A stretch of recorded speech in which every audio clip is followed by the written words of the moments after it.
Hello, this is Adam Levy, and this is my Guitar Tips channel.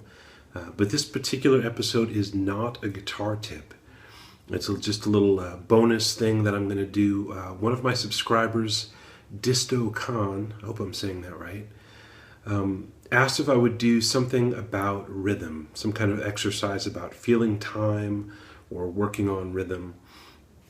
So I'm going to show you an exercise. It's pretty simple as it is.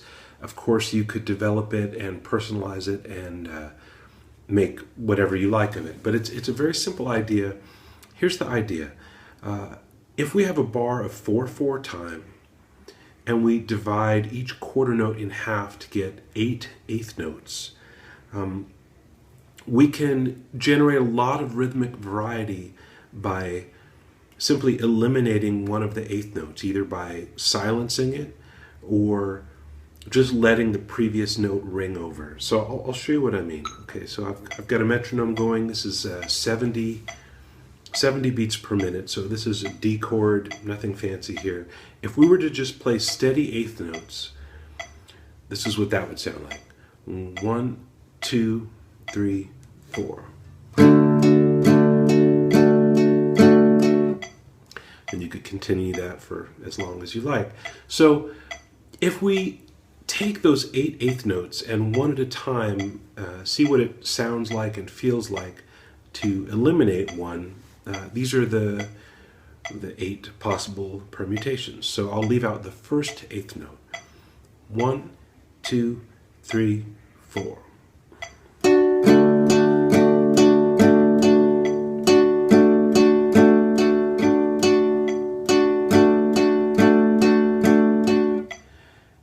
That's cool.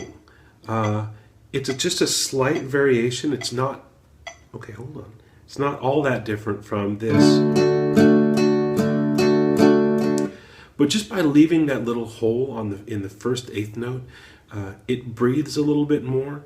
Also, you want to keep in mind that in just about any kind of pop music, the drummer is going to put a kick drum on the first beat on that eighth note.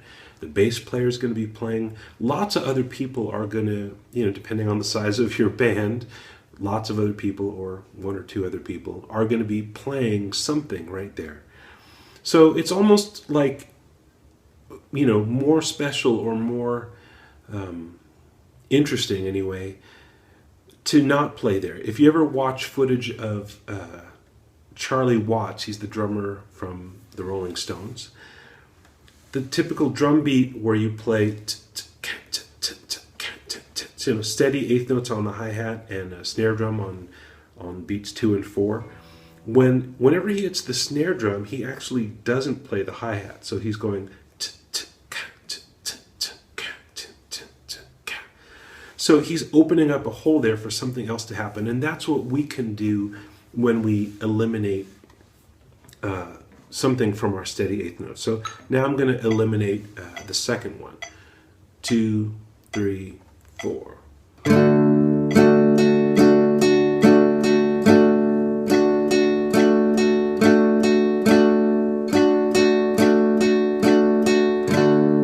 So again, if you were just listening to it in the context of a full band, your ear would probably fill in the hole and tell you, oh, that guitar player is playing steady eighth notes.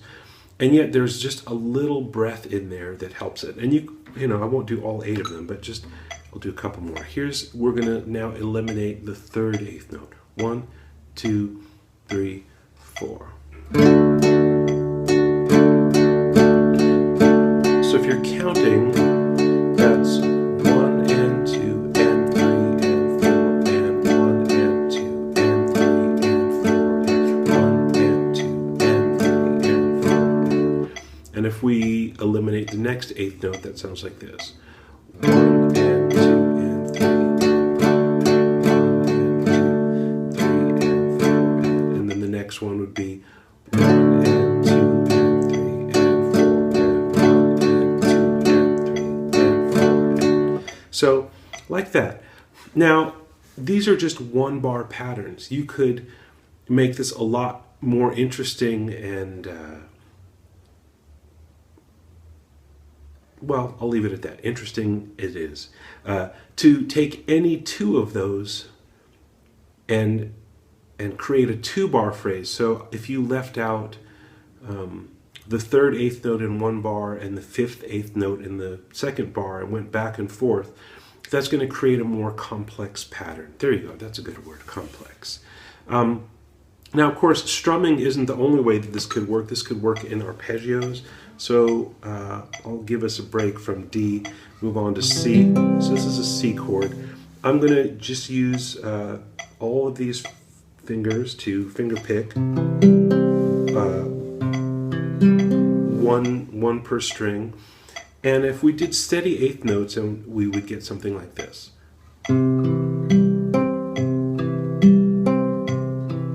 if we drop the first eighth note, we get this. 1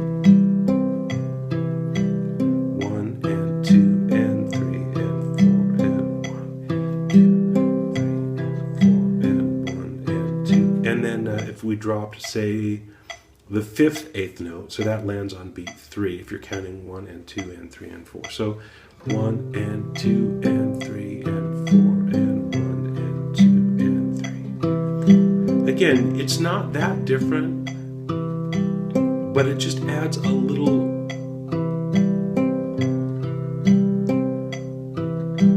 something that can make it not so crowded sounding, you know? And then you could also use this to create melodies. So we'll stay in C. If we had a steady eighth note melody that went,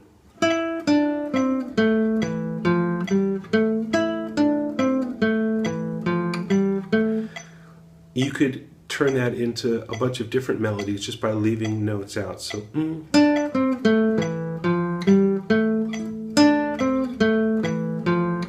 So I was leaving out that first eighth note. If we did,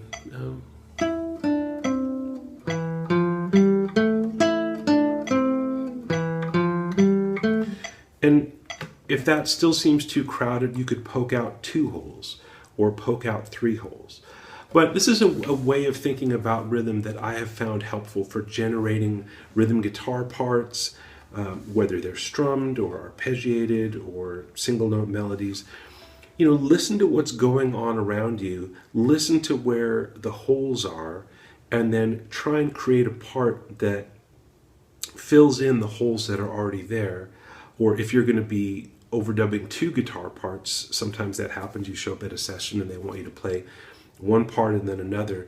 This is a good exercise for just becoming aware of where the holes are in any particular kind of rhythm part.